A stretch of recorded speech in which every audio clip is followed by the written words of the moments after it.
So it looks like Diddy is finally starting to fight back at all the accusations and rumors surrounding him, and it's not surprising that Cassie is the first person that he is going after. I mean, this shouldn't be so surprising because Cassie's lawsuit was what started this off in the first place. With his trial starting very soon, we're starting to see people close to him starting to speak up, and one of his former employees just came out to speak on Cassie, exposing Cassie for allegedly being addicted to Coca-Cola, if you know what I mean. She also claimed that Cassie allegedly loved Diddy's freak-offs and allegedly attended out of her own free will. So did Cassie really lie to us, or is Diddy trying to set her up? Let's break this down. It goes without saying that Cassie's lawsuit left us traumatized, and I can't even imagine how traumatic it must have been for her to not only experience that in real time, but also relive it in her quest to find justice. The court documents came with a trigger warning on the front page, and that was the first sign that it was going to be a hot mess. In Cassie's lawsuit, she claimed that Diddy had allegedly put paws on her, SA'd her, forced her to use, pimped her out to male escorts for his own enjoyment, and a whole other list of things that he did to her. The lawsuit started off by revealing that he SA'd Miss Ventura in her own home after she tried to leave him, often kicked and stomped on Miss Ventura, resulting in bruises, burst lips, black eyes, and bleeding, forced Miss Ventura to engage in intimate acts with male SWs while getting off on it and filming the encounters, demanded that Miss Ventura to carry his firearm in her purse just to make her uncomfortable and demonstrate how dangerous he is, and introduced Miss Ventura to a lifestyle of excessive alcohol and substance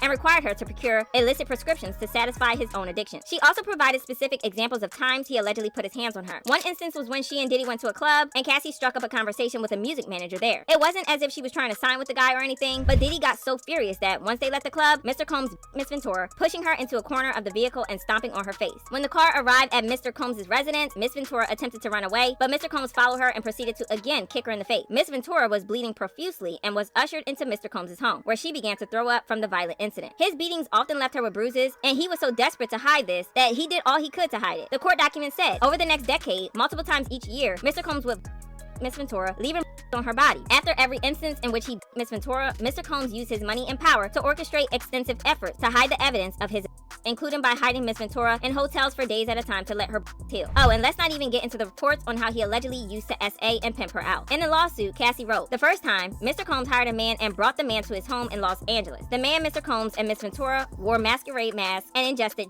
Mr. Combs directed Miss Ventura to perform intimate acts with this man while Mr. Combs watched them. The entire encounter lasted multiple days. Mr. Combs began to call this arrangement a freak-off, or FO. At first, Diddy denied the allegations, telling the usual story of how Cassie was after money, blah blah blah. His lawyer released a statement saying he vehemently denies these offensive and outrageous allegations. Miss Ventura's demand of $30 million, under the threat of writing a damaging book about their relationship, was unequivocally rejected as blatant blackmail. Despite withdrawing her initial threat, Miss Ventura has now resorted to filing a lawsuit riddled with baseless and outrageous lies, aiming to tarnish Mr. Combs' reputation and seeking a payday. He ended up settling the lawsuit with Cassie in under a day, probably thinking it would silence the case and that everyone would just move on after a few days. But the universe had other plans and hit him with a big sight. In fact, he totally played himself because even more people started coming forward to reveal how Diddy had allegedly SA'd them. Now, those lawsuits were all civil lawsuits, so Diddy could have easily made them go away by settling out of court, but the feds decided to get a piece of the pie and they made moves to indict Diddy. CNN was the first to report that the feds were going after Diddy. They wrote, federal investigators are preparing to bring accusers of music mogul Sean Diddy Combs before a federal grand jury, two sources familiar with the probe tell CNN, signaling the U.S. Justice Department is moving toward potentially seeking an indictment of Combs. They went on to say that possible witnesses have been notified by investigators that they could be brought in to testify in front of a federal grand jury in New York City. According to one source, bringing individuals who have filed civil lawsuits against Combs before a grand jury would mark a significant escalation in the government's ongoing investigation involving the producer and Bad Boy Records founder. If we're being honest, there was a lot of doubt about whether or not Diddy would get indicted because the lawsuits against him were civil, and most had passed the statute of limitations anyway. But the feds did their thing and they got an indictment against him. They also released an indictment document revealing some seriously shady things about Diddy. The feds made similar allegations as Cassie in their indictment against him in front of a grand jury, and according to the legal documents, Combs and other members and associates of the Combs enterprise wielded the power and prestige of Combs' role at the Combs business to intimidate, threaten, and lure female victims into Combs' orbit, often under the pretense of a romantic relationship. Combs then used force, threat to force, and coercion to cause victims to engage in extended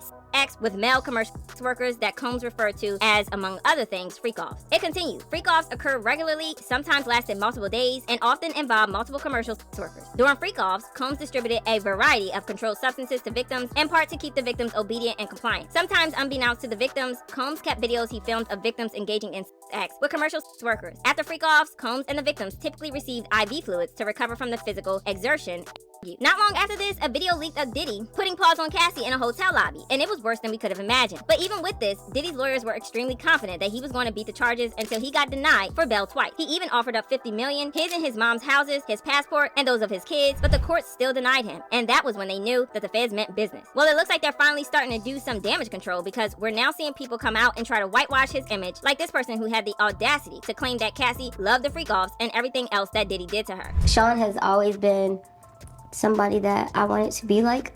Cassie. Love her to death, naive, like getting high. She likes partying. She liked that. Was the thing. Speaking of the after party. I don't talk about no baby oil, man. Like, I still use baby oil. Y'all gonna get into it. I saw Cassie grow up from a little girl that was willing to, like, give everybody, you know, lap dances, basically. You know, and get drunk and just have a good, like, model time. What's your relationship like with Dawn?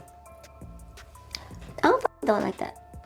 And I'm gonna handle business. I didn't see that. What I saw was what the going on with you, because you acting weird. You're weird, is what I see.